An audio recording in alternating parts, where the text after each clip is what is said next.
Hello everyone, welcome back to my channel. আজি বনাই আছো চৌকা তেলৰ পিঠা। আজি আমাক মই কৈ আছিলো যে আজি চৌকাতে তেলৰ পিঠা বনাম কিয়নো গেছত ইমান হুপা তেলৰ থিয় হৈ কষ্ট লাগি যায়। অলপ বহিয়ে তেলৰ পিঠাখিনি বনাই লওঁ। আমাৰ গোটেইখিনি ৰেডি কৰি দিয়াৰ পিছত আমাৰ কেইটামান বনাইছিলে। বনোৱাৰ পিছত মই ক'লো যে আমাক যে ময়ো কেইটামান বনাওঁ। ময়ো আহি বহি গ'লো তেলৰ পিঠা বনাবলৈ।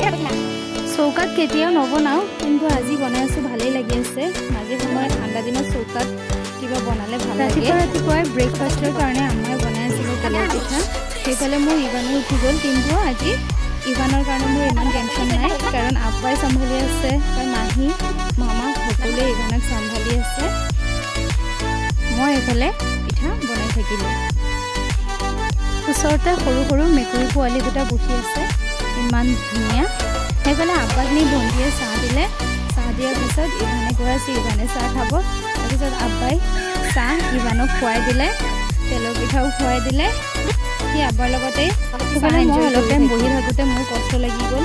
তাৰপিছত মই ভণ্টিক ক'লোঁ বা আমাক ক'লোঁ যে তোমালোকে এতিয়া বনোৱা, মই গৈ ধুনীয়াকৈ হাত ধুই আহি চাহ অকণমান খাই লওঁ।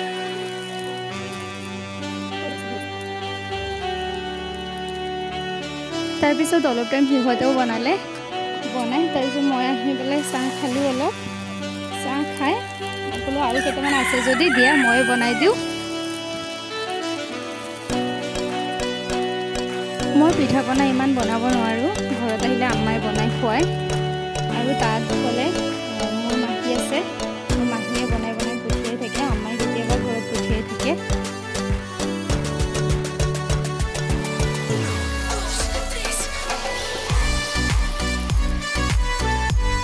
Bye bye. Thank you so much for watching.